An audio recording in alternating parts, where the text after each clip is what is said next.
नमस्कार दोस्तों, स्वागत है आप सभी के आपके अपने चैनल सरकारी अपडेट पॉइंट में। दोस्तों, अगर आपने पीजी पास कर लिया है और सरकारी नौकरी की तलाश कर रहे हैं तो आज का यह वीडियो आपके लिए बहुत ही ज़्यादा इंपॉर्टेंट होने वाला है, क्योंकि कस्तूरबा गांधी बालिका विद्यालय में प्रवक्ता की भर्ती निकल करके आ रही है, जिसमें बात करें तो आपसे यहाँ पे केवल अगर आपने पीजी पास किया है तो आप इसमें अप्लाई कर पाएंगे। साथ ही में बात करें दोस्तों तो यहाँ पे आपसे कोई भी एग्जामिनेशन नहीं ली जाने वाली है और ना ही आपको यहाँ पे इंटरव्यू होगा, क्योंकि बात करें तो यहाँ पे जो भी आपको जो सिलेक्शन का जो प्रोसेस है वो केवल आपके जो पीजी में मार्क्स है, ग्रेजुएशन में मार्क्स आए हैं, उसी के आधार पर आपको जो 10-12 का मार्कशीट है उसके आधार पर जो हायर यहाँ पे जो मार्कशीट में जो नंबर रहेगा उसके आधार पर यहाँ पे आपको सेलेक्ट किया जाएगा। साथ में बात करें दोस्तों तो सैलरी की बात करें तो सैलरी काफी शानदार होने वाली है। सैलरी जैसा कि आप सब लोग देख रहे होंगे 24,200 रुपये आपको पर मंथ सैलरी आपको यहाँ पे प्रोवाइड करवाया जाएगा। प्लस में बात करें तो आपको यहाँ पे योग्यता क्या होगी, आज के इस वीडियो में बात करेंगे कि योग्यता क्या होगी, पात्रता क्या है, उम्र क्या कितनी होनी चाहिए और चयन की जो प्रक्रिया है पूरी तरीके से किस तरीके से फॉर्म आपको किस तरीके से अप्लाई करना है, पूरा लाइन बाय लाइन में आपको फॉर्म भर करके दिखाऊंगा। क्योंकि दोस्तों यहाँ पे जो फॉर्म है अप्लाई वो ऑफलाइन तरीके से होगा, ऑनलाइन तरीके से नहीं होगा। लास्ट डेट की बात करें तो लास्ट डेट 15 मार्च 2026 तक ही है, क्योंकि 15 मार्च 2026 तक ही लास्ट डेट है। तो अभी तक अगर आपने इसमें अप्लाई नहीं किया, अगर आप पीजी पास है तो जरूर से अप्लाई करें। तो चलिए दोस्तों इस वीडियो को स्टार्ट करते हैं बिना किसी टाइम को गवाए हुए। सो फ्रेंड्स, जैसा कि आप सभी लोग स्क्रीन पे देख रहे होंगे, सबसे पहले बात कर लेते हैं पोस्ट की, कौन कौन से पोस्ट इसमें होने वाली है। जिसमें बात करें तो यहाँ पे सबसे पहला जो पोस्ट होता है आपके लिए वो प्रधानाचार्य का होता है। पीजीटी हिंदी शिक्षक के लिए, अंग्रेजी के लिए है, गणित के लिए है और भौतिक विज्ञान के लिए है, रसायन विज्ञान के लिए है, जीव विज्ञान के लिए है, कंप्यूटर विज्ञान के लिए। लेकिन आज की इस वीडियो में हम बात करने वाले हैं आपको यहाँ पे केयर टेकर के लिए, यानी कि अगर बात करें सिंपल लैंग्वेज में तो केयर टेकर को लेकर के यहाँ पे जो है यानी कि विद्यालय में जो प्रवक्ता होती है उसके लिए यहाँ पे क्या एजुकेशन क्वालिफिकेशन है और कितनी सैलरी होती है। तो सैलरी जैसे कि आप सभी लोग देख रहे होंगे, सैलरी आपको 24,200 रुपये पर मंथ दिया जाता है। वैसे तो आज की इस वीडियो में केवल यहाँ पे अधीक्षक भर्ती के बारे में ही बात करेंगे, लेकिन सबसे पहले आपको है कि इस भर्तियों के बारे में भी आपको जानकारी दे देनी चाहिए, ताकि आपको जो भी आपको अगर यहाँ पे एलिजिबल है वो यहाँ पे अप्लाई कर पाए। सबसे पहले बात कर ले तो प्रधानाचार्य आपको बनने के लिए यहाँ पे आपको सैलरी जो है 30,000 में मिलेगी। अगर एज लिमिट की बात करें तो एज आपको 1/4/2025 के अनुसार होने वाली है, जिसमें बात करें तो 30 साल से लेकर के 45 साल तक के जो युवा है वो इसमें अप्लाई कर सकते हैं। अगर एक बात और बता देना चाहता हूं कि इसमें मेल कैटेगरी वाले यहाँ पे अप्लाई नहीं कर सकते, क्योंकि यहाँ पे बालिका विद्यालय वाला आपको यहाँ पे स्कूल है तो इसलिए आपको यहाँ पे मेल वाले अप्लाई नहीं करेंगे। केवल और केवल यह जो पोस्ट है वो फीमेल कैटेगरी वालों के लिए यहाँ पे रिलीज किया गया है, यानी कि महिलाओं के लिए ही केवल यहाँ पे रिलीज किया गया है। यहाँ पे जो मेल है यानी कि पुरुष अभ्यर्थी है वो यहाँ पे अप्लाई नहीं कर पाएंगे, केवल और केवल महिलाएं हैं वही यहाँ पे अप्लाई कर पाएगी। इसलिए मैंने आपको स्टार्टिंग में ही बता दिया है ताकि आपको बाद में आपको ज्यादा। नेक्स्ट बात करें तो पीजीटी हिंदी शिक्षक के लिए 22,000 सैलरी है। इनके लिए भी एज लिमिट है 25 से 45 साल तक है। लेकिन सबसे पहले बात कर ले आपको केयर टेकर यानी कि आप अधीक्षक की बात करें तो यहाँ पे 24,200 सैलरी है। 25 साल से लेकर के 45 साल तक के जो युवा है वो इसमें अप्लाई कर पाएंगे। अगर आप पीजी पास है तो ही अप्लाई कर पाएंगे। नेक्स्ट बात करें दोस्तों तो यहाँ पे जो सिलेक्शन का जो प्रोसेस है वो बहुत ही ज्यादा ईजी तरीके से होगा। जैसे कि बात कर लेते तो यहाँ पे प्रधानाचार्य पीजीटी के बारे में यहाँ पे ये सब के बारे में बताया गया। जैसे कि आप जैसे ही नीचे आएंगे तो जैसे पीजीटी विज्ञान जीव विज्ञान शिक्षकों की यहाँ पे भर्ती के लिए बताया गया। जैसे कि जीव विज्ञान है, जैसे कि किसी को शिक्षक बनना है तो इसके लिए क्या करना है तो रसायन विज्ञान के एमएससी करना चाहिए। साथ में रसायन विज्ञान में त्रिवर्षीय जो पाठ्यक्रम के साथ बीएससी ऑनर्स होता है वो होना चाहिए। और यूजीसी के द्वारा जो है किसी भी विश्वविद्यालय के द्वारा कॉलेज से आपको स्नातकोत्तर होना चाहिए बायोकेमिस्ट्री अथवा में, और किसी विश्वविद्यालय या डिग्री कॉलेज से आपको उत्तर प्रदेश जो आयोजित रसायन विज्ञान में स्नातकोत्तर डिप्लोमा के साथ बीएससी आपको यहाँ पे कंप्लीट होनी चाहिए। अब बात करते हैं दोस्तों कि यहाँ पे किस राज्य वाले यहाँ पे अप्लाई कर सकते हैं। तो यहाँ पे आपको किसी भी राज्य वाले अप्लाई कर सकते हैं, लेकिन जो यूपी के जो मेन निवासी है यानी कि यूपी के जो मेन रहने वाले हैं तो उनको यहाँ पे रिजर्वेशन दिया जाएगा। बाकी अदर स्टेट वाले अगर यहाँ पे अप्लाई करते हैं तो उनको यहाँ पे कोई भी रिजर्वेशन नहीं दिया जाएगा। ध्यान रखना है कि अगर आप यहाँ पे अगर कोई अदर स्टेट वाले हैं अगर इसमें अप्लाई करने जाते हैं तो आपको यहाँ पे आपको अनरिजर्व कैटेगरी से ही आपको अप्लाई करना है। आपको यहाँ पे आरक्षण आपको यहाँ पे नहीं मिल सकता है, इसलिए आपको यूआर कैटेगरी वाले हैं यहाँ से अप्लाई कर सकते हैं। सभी कैटेगरी वाले जितने हैं तो यूआर से ही अप्लाई करेंगे अदर स्टेट वाले। नेक्स्ट बात करें तो कंप्यूटर शिक्षक, तो कंप्यूटर विज्ञान में भी आपको यहाँ से बहुत सारे पोस्ट है, लेकिन अगर बात करें तो एक पोस्ट आपकी आती है लैब असिस्टेंट की। तो लैब असिस्टेंट की बात कर ले तो लैब असिस्टेंट जो होता है दोस्तों, लैब असिस्टेंट की बात करें तो लैब असिस्टेंट के लिए आपको 7,147 रुपये प्रति माह यहाँ पे दिया जाएगा। सैलरी की बात करें तो सैलरी बहुत ही ज़्यादा कम है, इसलिए इन्होंने ने बताया कि हाई स्कूल विज्ञान के साथ में आपको लेबोरेटरी तकनीक में डिप्लोमा होना चाहिए या मान्यता प्राप्त बोर्ड से इंटरमीडिएट विज्ञान के साथ अपने पास आउट होना चाहिए। यानी कि विज्ञान के साथ आपने अगर कोई डिप्लोमा कोर्स किया तो भी आप इसमें अप्लाई कर पाएंगे, या फिर अगर इंटरमीडिएट पास किए हैं विज्ञान सब्जेक्ट के साथ तो आप इसमें अप्लाई कर सकते हैं। एज लिमिट की बात करें तो 25 साल से लेकर के 45 साल तक के यहाँ पे अभ्यर्थी इसमें अप्लाई कर पाएंगे। और बात करते हैं दोस्तों कार्यालय अधीक्षक यानी कि लिपिक की पोस्ट होने वाली है, जिसमें बताया गया कि माध्यमिक शिक्षा परिषद उत्तर प्रदेश द्वारा आयोजित इंटरमीडिएट अथवा जो परीक्षा होती है उसमें कोई भी अन्य परीक्षार्थी उत्तीर्ण हो तो उसको माध्यमिक शिक्षा परिषद के साथ साथ केवल किसी अन्यथा राज्य द्वारा स्थापित किसी भी संस्था या शिक्षा बोर्ड से इंटरमीडिएट पास होना चाहिए। और परीक्षा में जो होता है विषय के रूप में कंप्यूटर साइंस भी होना चाहिए। तो यहाँ पे वह कार्यालय अधीक्षक यानी कि लिपिक के लिए यहाँ पे अप्लाई कर पाएंगे। अब बात करते हैं दोस्तों प्रवक्ता की भर्ती के लिए। तो प्रवक्ता की जो भर्ती है उनके लिए यहाँ पे किस तरीके से कहा गया तो वो आपको देख लेते हैं, यानी कि उसको हिंदी में केयर टेकर कहा जाता है।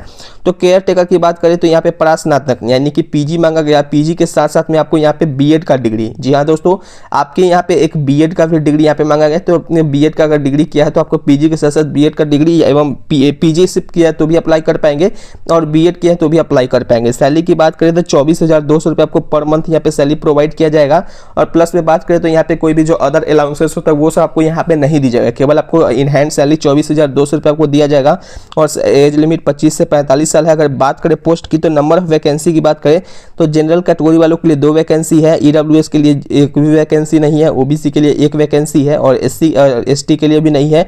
और टोटल नंबर ऑफ वैकेंसी की बात की तो टोटल नंबर ऑफ वैकेंसी आपको 3 आपको इसमें देखने को मिलते हैं। अब बात करते हैं दोस्तों कि रसोईया, चपरासी और चौकीदार इन तीनों की भर्तियों के लिए आपको यहाँ पे 8वीं पास मांगा गया है, जिसमें सैलरी की बात करें तो 7,000 से 6,000 के बीच में है। एज लिमिट सेम ही रहने वाली है। और टोटल अगर बात करें दोस्तों तो यहाँ पे आपको इस तरीके से आपको यहाँ पे दिख रहा होगा। साथ में बात कर ले कि जो यहाँ पे बताया गया है कि आपको किस तरीके से चयनित किया जाएगा। तो सबसे पहले बात कर रहे तो यहाँ पे आपको इस तरीके से चयनित किया जाएगा जैसे कि राज्य सरकार के निर्धारित जो प्रावधान है उसके अनुसार ही आपको यहाँ पे तय होगा। अभ्यर्थी के चयन के लिए जो भारक अंक है उसके आधार पर आपको किया जाएगा। जैसे बात करें तो अगर आपकी हाई स्कूल में परीक्षा में प्राप्तांक का प्रतिशत कितना था उससे मल्टीप्लाई किया जाएगा 10 से और फिर उसके बाद हैंडेज। जैसे मान के चलिए कि आपको परीक्षा में मान के चलिए आपको 300 मार्क्स आए थे क्लास 10th में, तो 300 मार्क्स यहाँ पे ऐसे किया जाएगा, फिर उससे मल्टीप्लाई किया जाएगा 10 से, फिर डिवाइड कर दिया जाएगा 100 से। तो सबसे पहले बात करें तो यहाँ से आपको गया 100 में 100, तो बचा आपको 10, तो आपको यहाँ पे 30 मार्क्स यहाँ पे टोटली आपको यहाँ पे जनरेट हुए, यानी कि आपको 30 मार्क्स आपको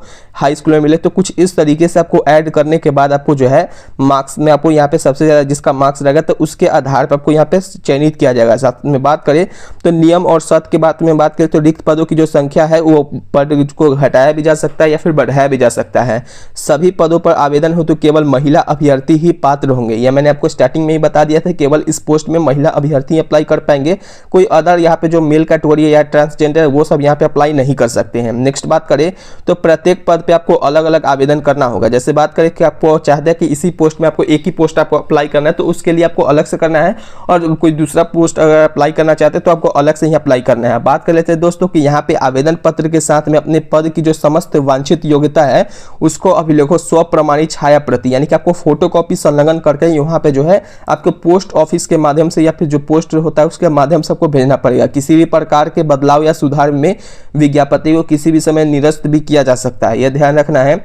7 नंबर बताया गया कि आवेदन पत्र के लिफाफे के ऊपर जो है आवेदित पद का नाम होना चाहिए, विषय लिखना अनिवार्य है, लिफाफे के अंदर नाम व पता लिखे और 2 को आपको लिफाफा रखना है अनिवार्य होगा, जिन पे आपको 55 से 50 रुपये का जो डाक टिकट आता है उसको लगा करके आपको यहाँ पे संलग्न करके आपको देना है। अपूर्ण एवं त्रुटिपूर्ण होने पे आपको आवेदन जो है पत्र निरस्त कर दिया जाएगा, यानी कि गलत डॉक्यूमेंट लगाते हैं या फिर कुछ गलत ऐसे फॉर्म भरते हैं तो आपको यहाँ पे रिजेक्ट कर दिया जाएगा। अब बात करते हैं दोस्तों कि किस तरीके से आपको अप्लाई करना चाहिए। तो आपको अप्लाई के लिए मैं डायरेक्टली नीचे में जब आएंगे तो यहाँ पे आपको यहाँ पे दिख रहा होगा। अब बात कर लेते हैं कि फॉर्म आपको किस तरीके से अप्लाई करना है। मैं लाइन बाय लाइन सब कुछ आपको भर के दिखा देता हूँ ताकि आपको ज़्यादा प्रॉब्लम ना हो। तो सबसे पहले बात करें ये जो वैकेंसी है जनपद बलरामपुर के उच्च स्थित के जो कस्तूरबा गांधी बालिका विद्यालय है उसमें संविदा के आधार पर आपको यहाँ पे चयनित किया जाएगा। संविदा कहने का मतलब है दोस्तों कि अभी आपको 12 महीनों के लिए यहाँ पे कॉन्ट्रैक्ट बेसिस पर आपको यहाँ पे आपको चयनित किया जाएगा, यानी कि 12 महीना जैसे वो कंप्लीट होता है तो फिर ये क्या करते हैं कि 12 महीने के लिए और यहाँ पे आपको ऐड कर लेते हैं, यानी कि ऐसे ही करते करते आपको जो साल बाई साल जो है बढ़ाते रहते हैं। यानी कि 12 महीने के लिए अभी किए फिर अगले साल होगा तो 12 महीने के लिए और आपको यहाँ पे जो है बढ़ा दिया जाएगा। फिर 12 महीने जब कंप्लीट होगा तो और 12 महीने बढ़ा दिया जाएगा, अगर इनको संतुष्टि होती है तो, यानी कि अगर आप अच्छे से वर्क करते हैं तो। नेक्स्ट बात करें दोस्तों, तो यहाँ पे अप्लाई किस तरीके से करना है तो वो बता देता हूँ। सबसे पहले आपको एक पासपोर्ट साइज फोटो यहाँ पे चिपकाना है। उसके बाद आवेदित या फिर जो पद का नाम है उसका यहाँ पे लिखना है। आवेदित पद का नाम क्या है, तो जैसे कि मान के चलिए कि मैं केयर टेकर के लिए अप्लाई करने वाला, तो यहाँ पे मैं लिखूंगा पूरी तरीके से केयर टेकर। क्या लिखेंगे, केयर टेकर, इस तरीके से आपको लिखना है। विषय में आपको छोड़ देनी है। अभ्यर्थी का नाम क्या है, तो अभ्यर्थी का जो भी नाम है उसको हिंदी में ही भरना है। जैसे मेरा नाम है ऐसे, इस तरीके से आपको पूरी तरीके से आपको भरना है, ताकि आपको जो है गलतियां की संभावनाएं बहुत ही कम रहे। और हिंदी में ही भरना है, ओवरलैप इसमें नहीं करना है, यानी कि काट कूट नहीं करना है, घसना नहीं है।